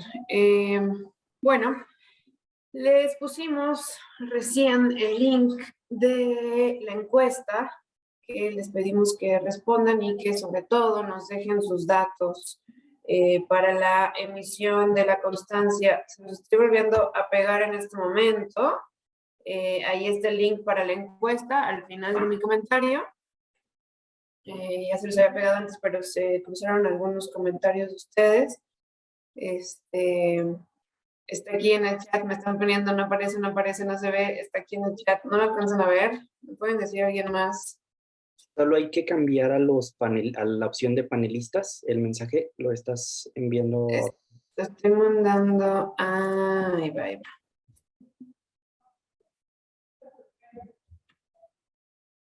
A ver, si quieren dejen de escribir tantito. Les mando. Ahí está. Con uno, ya me dijeron alguien que listo. Si quieren dejen de escribir en el chat para que las personas puedan ver el link. Y ahorita en un ratito lo volvemos a mandar. Gracias. Ok. Bueno, ya casi terminamos esta bonita capacitación. Me gustaría que Reinaldo y Alfredo contestaran un par de preguntas que les han hecho respecto de varios temas. Entonces, si quieres, Alfredo, contestar la pregunta que te pasé hace un ratito y después Rey. Ok, sí, ahí ya me veo, ¿verdad? ¿Qué tal? Buenas tardes a todas las personas. La pregunta que Rosalba, que ponían ustedes más bien ahí en el chat, tenía que ver con si la representación interina era igual a hablar de representación coadyuvante. Un poquito recordando lo que veíamos ayer sobre lo que el protocolo concretamente aborda en temas de representación, hay que recordar que la representación coadyuvante es una representación especializada que está directamente a cargo de las procuradurías especializadas en protección de infancia y adolescencia, ¿no? Y que esta representación se puede llevar con independencia de que exista la tutela o la representación a cargo de los padres o en casos de que exista una representación que lleven otras personas que, como vimos en algunos casos, se presentan ante el conflicto de que los padres no puedan, no quieran, o de hecho no estén protegiendo el interés superior, pues las personas juzgadoras pueden, establecer esa tutela mediante una representación interina, es decir, quien se haga cargo de niñas, niños y adolescentes mientras tenemos, digamos, un lugar seguro para la niña o sabemos qué es lo que va a pasar, ¿no? Pero esto puede ser con un familiar extendido, con alguien que, como ya vimos en el día de ayer, pues con quien el niño o la niña se pueda sentir cómodo o seguro, pero no debemos confundir porque cuando hablamos de representación coadyuvante, digamos que es una representación que nace con la ley, ¿no? Por Ministerio de Ley es un tipo de representación especializada, ¿no? Entonces digamos que esas serían como algunas cuestiones en torno a saber si estamos hablando o no de la misma cosa.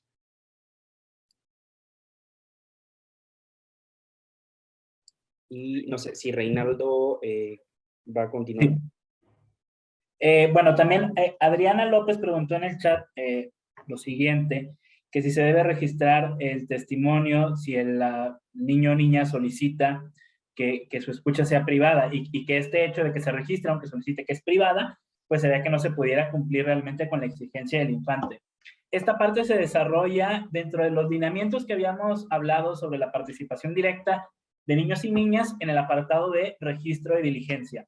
Entonces, hay dos ejemplos que plantea el protocolo. El primero, lo que menciona es que cuando, digamos, para salvaguardar el derecho a la intimidad y la privacidad de un niño o niña, primero, pues que la diligencia se tiene que grabar, ¿no? Entonces, esto podría parecer que precisamente rompe con la intención de garantizar su privacidad e intimidad. Sin embargo, lo que las personas juzgadoras pueden hacer es que estas grabaciones solo puedan accederse en el juzgado. Y esto es la idea, por un lado, que las partes sí puedan acceder a ella como parte del material probatorio del juicio, pero lo que permite al mismo tiempo es que esta información no se divulga y no salga de conocimiento de las partes. Esto lo encuentran al final de la página 168 del protocolo. Y el segundo ejemplo, pues es una situación que ocurrió en el caso que comentamos de Atala Rico y Niñas contra Chile. En este caso, cuando el caso llega a la Corte Interamericana, la Corte se da cuenta que no hay una manifestación expresa por parte de las tres hijas de la señora Atala sobre si están de acuerdo con que su madre y su padre representen sus intereses en el caso, por un lado, y por el otro, si desean ser consideradas como víctimas dentro del caso. Entonces, ante la ausencia de estas manifestaciones expresas, la Corte decide ordenar escucharlas y entonces ordena realizar una diligencia en la cual participa la Secretaría de la Corte Interamericana.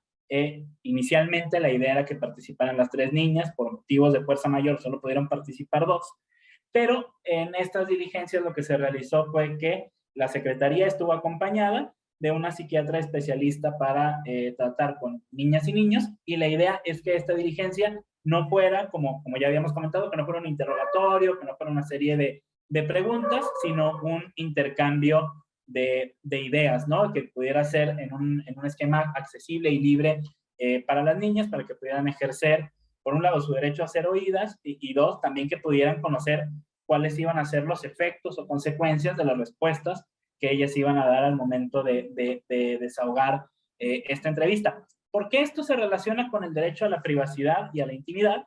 Pues porque ellas solicitaron expresamente que se reservara todo lo que habían manifestado en esa reunión. Es decir, lo único que se tuvo fue la participación con la Secretaría Ejecutiva, la persona encargada de llevar a cabo la diligencia, y bueno, con esta información que se tuvo, digamos, de manera reservada en todo momento, la Corte Interamericana concluyó que las niñas estaban al tanto de cuál era la situación que estaba ocurriendo y que podían considerarse como víctimas. Ahora, lo que pasó fue lo que les comentaba, que solo pudieron participar dos de las niñas y una no pudo por causas de fuerza mayor.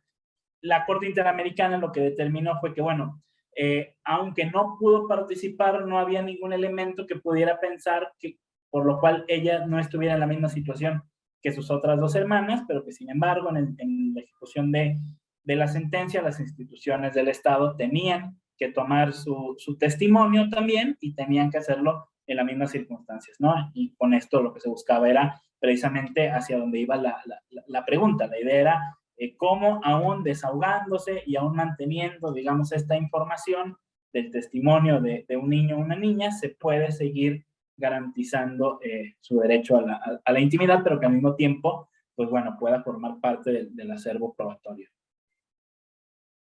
Y ya. Muchas gracias, Rey.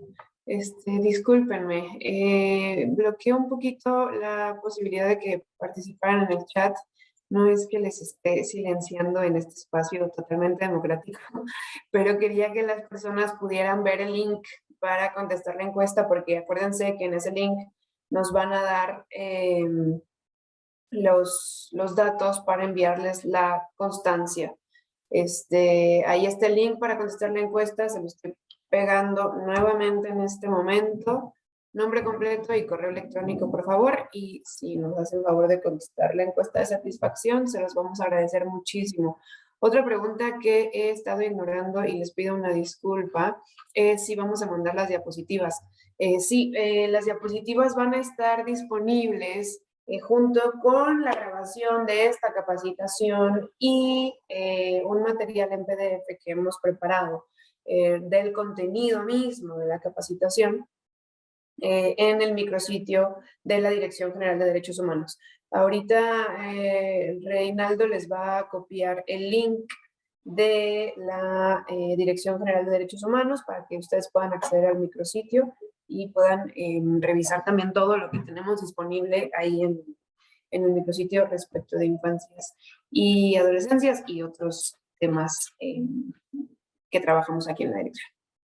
Bueno, voy a abrir el chat.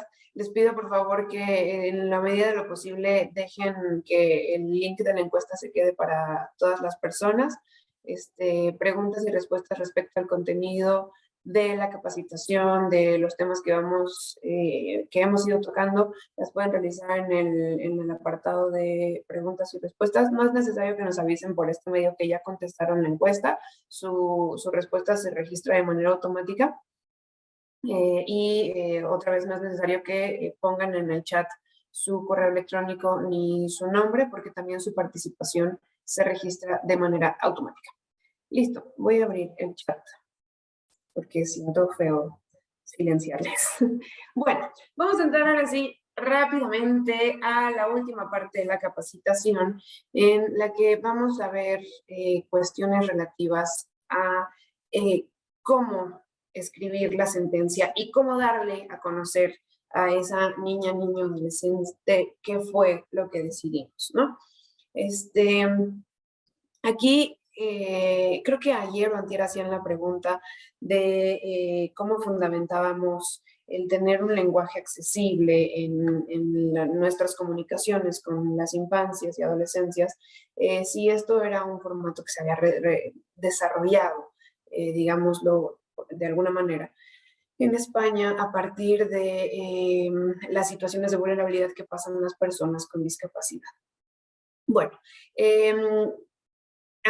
que esto sería como quitarles o restarles esta capacidad completa que tienen las niñas, niños y adolescentes. Para empezar, otra vez les sugiero revisar los temas de capacidad de personas con discapacidad, porque ahí tampoco se ve disminuida la capacidad de personas con discapacidad. Entonces es importante que revisen esa parte. Y en el caso de infancias y adolescencias, como lo hemos estado viendo a lo largo de esta capacitación, esto se fundamenta en adaptar la justicia, ¿no?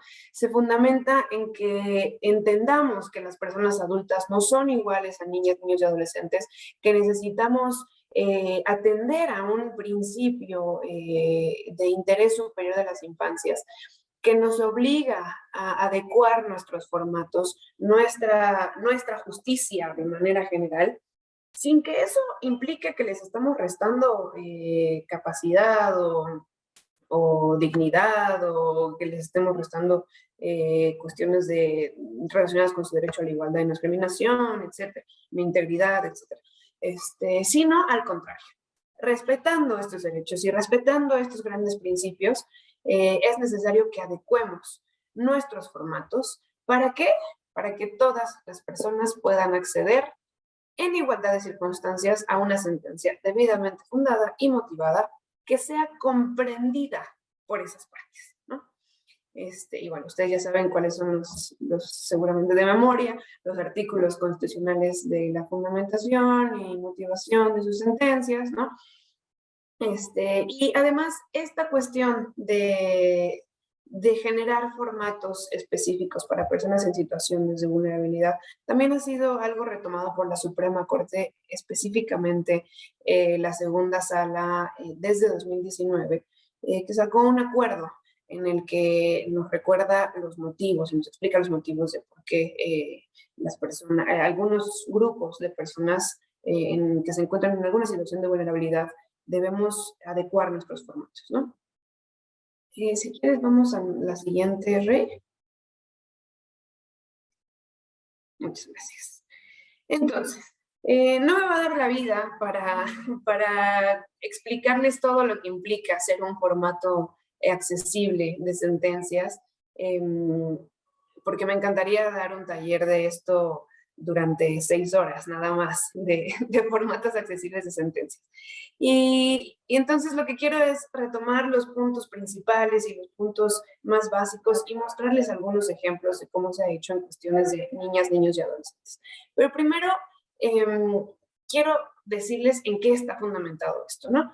¿Por qué? Porque las personas debemos entender cómo nos estamos comunicando con las personas juzgadoras. Y una de las formas en las que se comunican las personas juzgadoras con la ciudadanía es a través de la sentencia, ¿no? Esto es una forma de garantizarle su derecho a la participación en su vertiente de acceso a la información.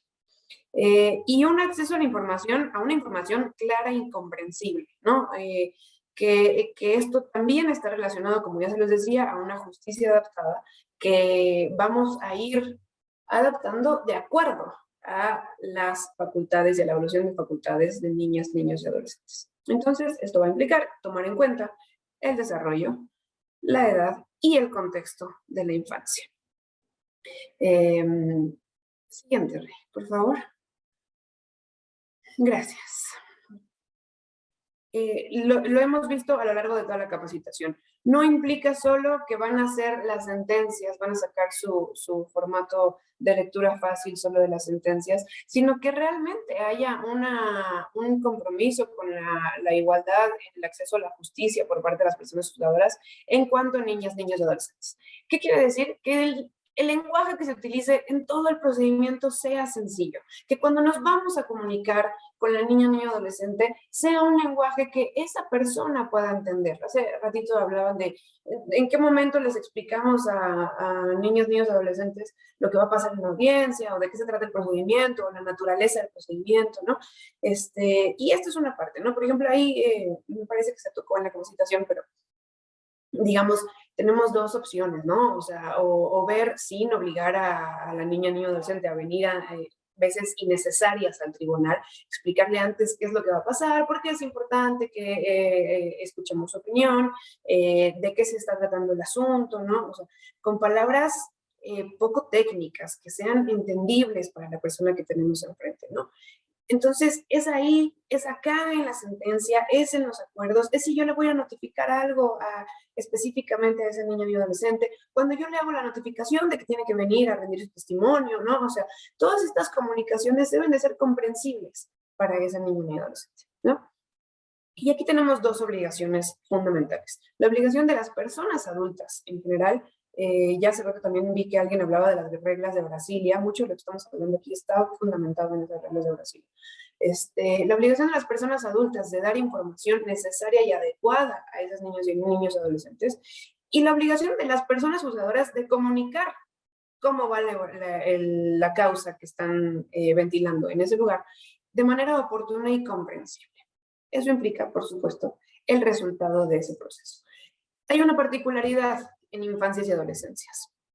Si nosotras ya le hablamos a una infancia, a una adolescencia, y le dijimos, oye, ven a contarnos qué te parece esto, o oye, ven a rendir tu testimonio por lo que te pasó, ¿no? Pues hay una reciprocidad de tú ya viniste al tribunal y yo te voy a decir cómo tomé en cuenta esas opiniones que viniste a emitir al tribunal y si te di la razón o no, y te voy a explicar por qué, ¿no? Ahora, ¿cómo hacemos esto? No, esto suena muy fácil así cuando yo lo voy hablando, pero no se preocupen porque hay mucho desarrollo respecto de cómo hacer una sentencia más accesible, más clara. Y aquí les quiero distinguir dos partes. Esta es la parte que me voy a ir un poquito más rápido porque no estuvo desarrollada en primer momentos para infancias y adolescencias, sino que se ha desarrollado, ¿por qué? Porque hemos hecho que el lenguaje jurídico sea incomprensible no solo para niños, niñas y adolescentes, sino para gran parte de la ciudadanía. Y gran parte de la ciudadanía que acude a nosotras para acceder a la justicia, ¿no? Entonces, se han desarrollado múltiples criterios y se han sumado un montón de esfuerzos para lograr que dentro de las determinaciones judiciales haya un lenguaje claro, ciudadano. Ahí les pongo todas las formas en las que nos hemos referido a ello, ¿no? Un lenguaje ciudadano, un lenguaje claro, la modernización del lenguaje jurídico, plain language, o sea, hay varias formas de que ustedes lo podrían encontrar igual. En el protocolo, en los pies de página vienen de referenciados muchísimos documentos a los cuales podrían acceder. Entonces, uno de esos ejemplos es el que les pongo aquí, la séptima cumbre iberoamericana, ¿no?, de presidentes de cortes supremas y tribunales. Ahí se llega a una carta de derechos que tienen las personas ante la justicia. Obviamente México participó en esta cumbre. Y aquí se habla de uno que me gustaría destacar, el derecho a que las sentencias se redacten de manera comprensible, sencilla y sin perjuicio del rigor técnico. ¿Qué quiere decir eso? Que no vamos a quitar todo el lenguaje, pero lo vamos a explicar y lo vamos a explicar en términos sencillos para la ciudadanía. Aquí les estoy hablando en términos generales de la ciudadanía, ¿no? Aprovechen que esta parte también viene en este protocolo porque está interesante y creo que les va a servir para su día a día. Siguiente, Rey. En el protocolo hablamos o retomamos unos 9 pasos para la comunicación clara. Me encantaría, les tenía ejemplos, les tenía formas de acceder a cada uno de estos pasos. Desafortunadamente se nos está yendo el tiempo, pero se los dejo ahí. Son 9 pasos, están explicados en el protocolo, hay ejemplos en el protocolo, rapidísimo. ¿Qué significa planificar?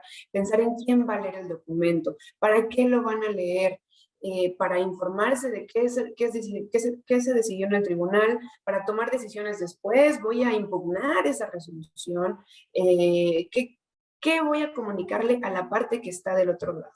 ¿Qué elementos vamos a incluir para que no se pierda la esencia del documento ni la información necesaria? Un poquito lo que hablábamos ahora de que no es completamente perder el rigor técnico, sino flexibilizarlo para hacerlo entendible, qué formato voy a utilizar, qué tono necesito utilizar para la persona. Muchas veces cuando nos comunicamos con las personas cambia mucho. Por ejemplo, si yo le hablo, le dirijo la comunicación a la persona directamente, si yo les hablo a ustedes, que si yo hablo en términos infinitivos, ¿no? Y entonces no le estoy hablando a nadie, pero entonces pongo mi resolución ahí, pero no me estoy dirigiendo a nadie en específico.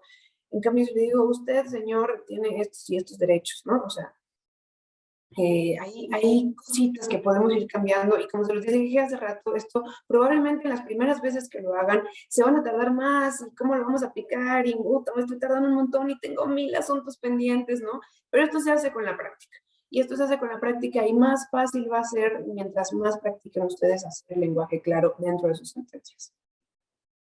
Estructurar cuáles son mis partes del documento, cómo voy a organizar el documento, qué títulos y subtítulos. Tenemos partes como muy establecidas en la sentencia, preámbulo, considerando, resultandos, puntos resolutivos, el pie de la sentencia, ¿no? Pero tenemos muy introducida la cultura del machote.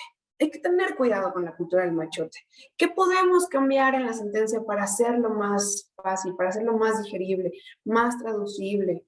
Estos rubros, por ejemplo, la Corte ha utilizado poner antecedentes, ¿no? En lugar de poner resultandos, porque pues, la palabra antecedentes es más clara para la gente, ¿no? Etcétera. Escribir claro y simplificar. ¿Qué pasa? ¿Cómo vemos las sentencias? De repente vemos un párrafo, ¿no? O sea, de 20 renglones que no tiene puntuación, que no tiene cadencia en las oraciones, que no se distingue qué se está diciendo, que no tiene ni un punto, ¿no? O sea, que todo es comas o puntos y comas, pero no hay un punto en toda la oración, ¿no?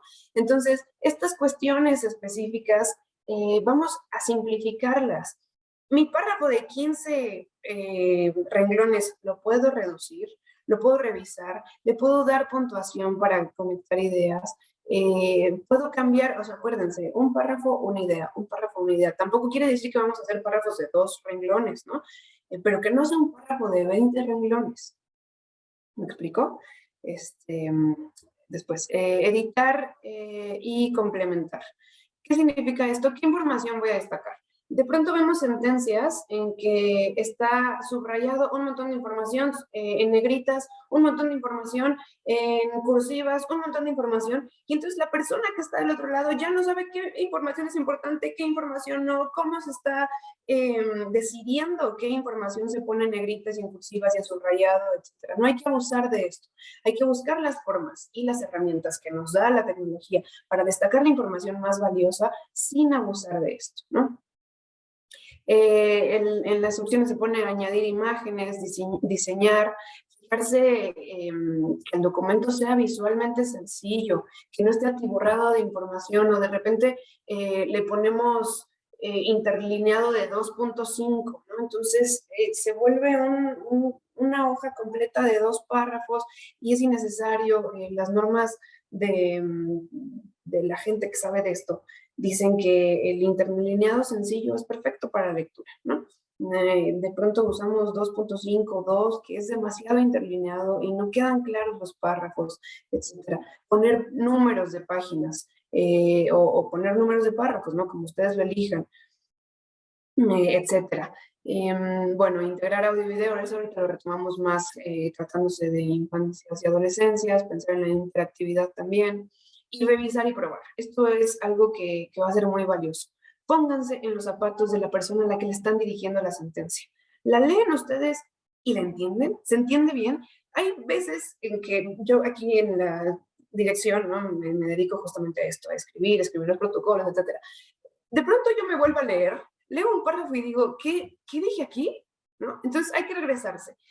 Yo sé que están cargadísimos de trabajo, pero hay que regresarse, leer, revisar, probar. Oye, tú persona que no es abogada, que no te dedicas al derecho, que no estás dentro ni siquiera del ámbito jurisdiccional, ¿no? Porque ya ni siquiera de pronto con personas abogadas hacemos el lenguaje para personal jurisdiccional, ¿no? Entonces, tú persona que estás ajena a esto, ¿puedes leer esto y me puedes decir qué entiendes? ¿Vale? Gracias.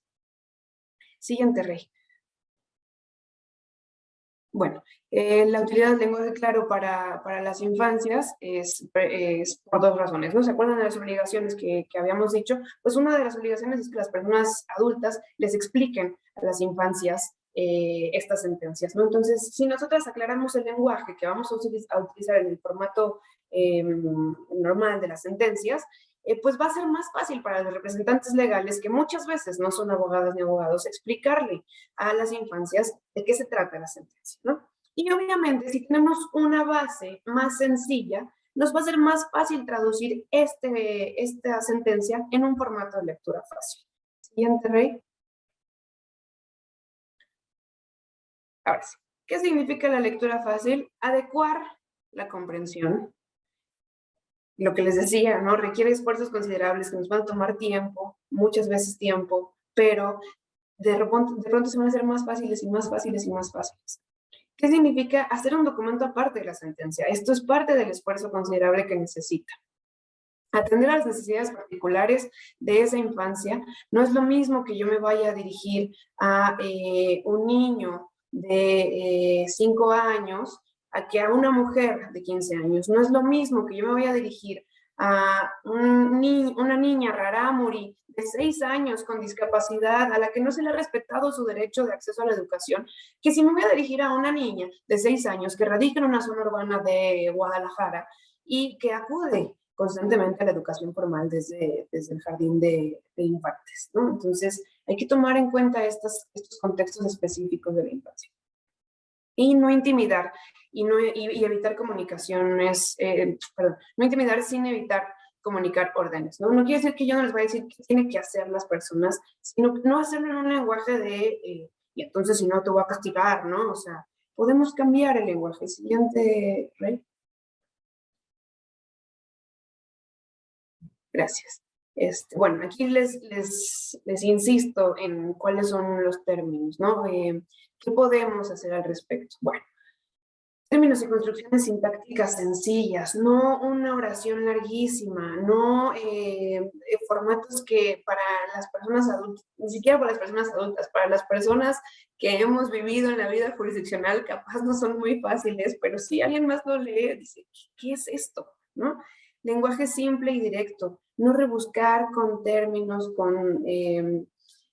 a veces usamos como mucho esta complejidad del lenguaje a partir de frases subordinadas, de relativas, de dobles negativos, ¿no? Entonces complejizamos algo que podríamos decir directamente, ¿no? Sin tecnicismos. Aquí sí, para las infancias, no utilizar tecnicismos ni complejos, ni conceptos abstractos. Y si necesito usar un tecnicismo, explicarlo, ¿no? O sea, ¿a qué me estoy refiriendo? Cuando digo esta palabra que capaz no hay una traducción no jurídica, ¿no? ¿Cómo hago esto? A través de ejemplos. Ahorita les voy a poner ejemplos. Usar un lenguaje cotidiano y personificado. Ya vieron ustedes las etapas de las infancias, ¿no? Cómo se van, cómo van evolucionando las facultades de niñas, niños y adolescentes, ¿no? Entonces, muchas veces, para muchas infancias, sobre todo en la primera infancia, es muy necesario hablarles siempre utilizando su nombre, ¿no? Capaz no utilizando tanto los pronombres, sino María hizo tal, Juan hizo tal, no ella y él, porque entonces se pierden, porque no tienen este concepto de relatividad, ya no saben de quién están hablando cuando dicen él y ella, etc. Siguiente, Rey. Perdón, me les robo 5 minutos más, no me tardo absolutamente nada más de 5 minutos. Esto ya se los había dicho. Siguiente. No, esto es súper importante, no utilicen diminutivos. A veces creemos que acercarnos a las infancias es decirle pequeñito, menor, ¿no? Chiquita, hermanito. No hay que infantilizar para podernos comunicar con lenguaje sencillo. Acá están todas las complejidades del lenguaje que podemos evitar, expresiones compuestas, frases subordinadas, relativas, dobles negativos, subjuntivos, condicionales, verbos de varias palabras. Me tengo que apurar porque ya estoy en el tiempo, pero todo esto viene ejemplificado en el protocolo. Siguiente, Rey. En víctimas del delito, tengan mucho cuidado en no reiterar los hechos. No van a decir, cuando te violó tu primo, no. A ver, lo que te pasó, lo que te hicieron, lo que me contaron que te hicieron, ¿no? O sea, hay que evitar esta revictimización de las infancias que ya pasaron por ese delito, ¿no? Tengan cuidado en el lenguaje técnico. Nos estaban contando dentro del proceso consultivo que una persona juzgadora intentó explicarle a una infancia la inexistencia del acto reclamado, ¿no? Pero para explicarle la inexistencia del acto reclamado, le terminó diciendo que su mamá era una mentirosa, ¿no? Entonces, hay que tener mucho cuidado en cómo traducimos y no traducirlo de manera que vayamos a afectar a esa niña y niño adolescente que va a decir, o sea, a ella no le importa si no existía el acto reclamado o sí, sino que su mamá es una mentirosa, ¿no? Y eso le puede tener afectaciones psicológicas distintas y ajenas al proceso que estamos llevando, ¿no? Explicar claramente tanto la decisión como las consecuencias y las acciones u opciones posteriores que tienen las propias infancias. Siguiente. Claro que otra vez, atendiendo a los presupuestos, atendiendo a las facultades, a las facilidades que se tenga dentro de ese tribunal superior, dentro del propio juzgado, dentro del propio tribunal, si se puede revisar el formato con una persona especialista, el formato de lectura fácil sería lo mejor. Si no, utilizar otras herramientas. Lo podemos explicar verbalmente, sin otra vez obligar a que la infancia venga más veces de las necesarias al tribunal para evitar revictimización. Pero si no, ¿qué puedo hacer? Yo ir como persona juzgadora a la casa o a la escuela o a donde esté la infancia, ¿no? A explicarle el documento. Darle el teléfono, ¿no? Yo le explico, le hago el formato de lectura fácil y al final le digo, oye, si tienes alguna duda, me puedes hablar a este teléfono, ¿no? utilizar herramientas de la tecnología, que la pandemia nos vino a hacer expertas en todas las herramientas de tecnología. Entonces, un Zoom, una videollamada, un mensaje de audio, ¿no? Busquen, sean creativas y creativos en buscar herramientas para que realmente esa niña entienda lo que estamos resolviendo. Siguiente. Y bueno, estos ya son ejemplos, ¿no? Aquí se los voy a dejar, están en el protocolo. Este es el que les decía, por ejemplo, es un juzgado de Tucumán, de Argentina, que al final que le explica a Juli qué fue lo que decidió, le deja su celular por cualquier cosa. Siguiente. Este es un amparo directo de aquí de la Corte, y aquí tenemos una interseccionalidad. Además de ser un adolescente, era un adolescente con discapacidad. Entonces, aquí se toman particularidades del lenguaje en formato de lectura fácil para personas con discapacidad y del lenguaje para, en este caso, adolescentes. Siguiente. Y bueno, esta es una sentencia de la Corte Constitucional de Colombia que también le explica a una niña muy claro cómo decide el tribunal. Siguiente. Esa es larga, me parece. Siguiente. Bueno, en el primer día me preguntaban que expusiera más sobre la E. Les recuerdo que eso lo pueden retomar también en el protocolo de género. Este año vamos a sacar también el protocolo para juzgar con casos que involucren la orientación sexual, identidad o expresión de género. Ahí también vamos a hablar más del uso de la E y de cómo la E se ha convertido en un tipo de lenguaje neutro e incluyente, y también en una letra para referir identidades específicas. No invisibilicen. Si ya las infancias y las adolescencias se han autodeterminado y han elegido otro nombre u otros pronombres, hagan referencia a esos nombres o pronombres. Siguiente, Rey. Aquí hay ejemplos, ya hay ejemplos en donde la propia Suprema Corte utiliza la E como incluyente, que habla de les quejoses. No alcanzo a ver la presentación mucho, pero ya utiliza la E como el lenguaje neutro. Siguiente. Y listo, eso sería todo. Les dejamos aquí, también tenemos una herramienta complementaria. Pueden acceder al micrositio de la Corte, ya de la dirección, ya se los dejamos ahí en el chat también. Y bueno, les agradecemos, ahí está todo. Voy a quedarme un ratito en el chat, les agradecemos muchísimo. Ahorita les mandamos la liga para descargar el material. Muchas gracias por acompañarnos. Bueno, y las dudas que no pudimos contestar también pueden acceder a la propia página de la Corte. Ahí están nuestros correos, ahí están nuestras extensiones. Ya estamos aquí presenciales, esta es la Corte. Entonces pueden llamarnos para las dudas. Estamos aquí, las puertas de la dirección siempre están abiertas, y lo que buscamos es justamente lograr que cada vez tengamos más herramientas para que esto sea más accesible para todas las personas.